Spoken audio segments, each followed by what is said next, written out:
sini saya akan menjelaskan tentang ketimpangan sosial. Ketimpangan sosial merupakan kondisi ketidakseimbangan yang terjadi di tengah-tengah masyarakat yang disebabkan adanya perbedaan status sosial, ekonomi, maupun budaya. Contoh ketimpangan sosial yang pertama, ketimpangan pengembangan diri manusia. Bentuk ketimpangan ini menjadi faktor yang sangat berpengaruh pada kesejahteraan seseorang. Ketimpangan pengembangan diri manusia biasanya disebabkan oleh rendahnya pendidikan seseorang, yang biasanya mengaruhi pola pikir seseorang tersebut. Tanpa pendidikan yang bagus, seseorang dapat menjadi pemalas, pesimis, dan mudah menyerah. Yang kedua, ketimpangan antara desa dan kota. Ketimpangan antara desa dan kota biasanya terlihat jelas dari perbedaan pembangunan infrastruktur di kedua wilayah tersebut. Pembangunan infrastruktur di kota tampak lebih pasif dan cepat dibandingkan di desa.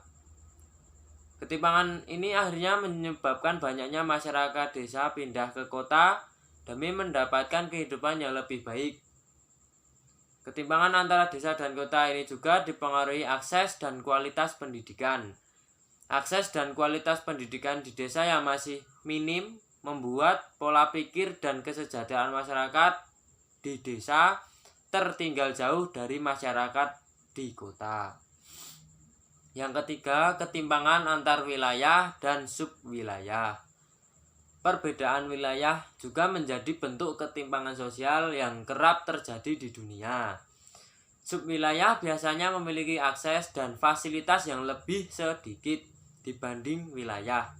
Misalnya, pembangunan infrastruktur lebih banyak dilakukan di wilayah pusat, seperti kota Bandung, daripada subwilayah, seperti Ujung Berung, Bojonegoro, dan Tegalego. Faktor penyebab ketimpangan sosial. Faktor internal. Faktor internal merupakan faktor yang berasal dari dalam diri seseorang. Faktor ini berupa rendahnya kualitas sumber daya manusia yang disebabkan oleh tingkatan pendidikan atau keterampilan yang rendah, kesehatan yang rendah, serta adanya hambatan budaya atau budaya kemiskinan. Faktor eksternal. Faktor eksternal adalah faktor yang berasal dari luar kemampuan seseorang.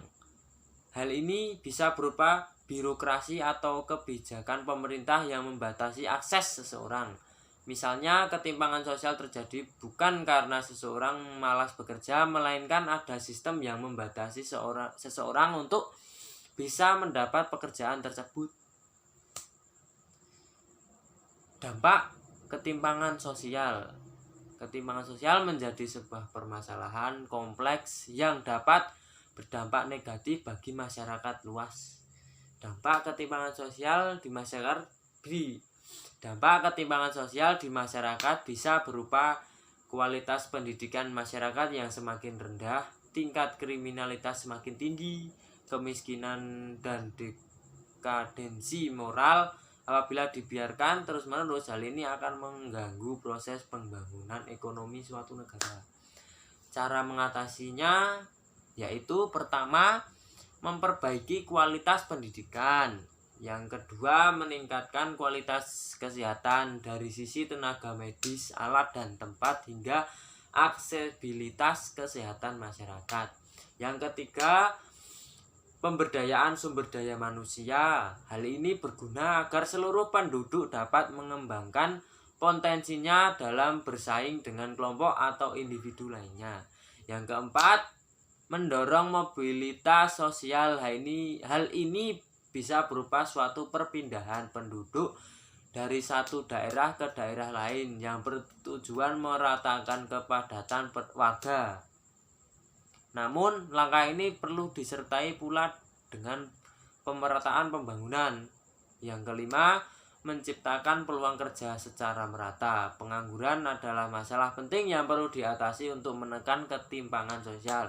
Jika tidak, masalah itu bisa memicu persoalan sosial lainnya. Itulah yang bisa saya sampaikan. Jika ada salah kata, mohon maaf.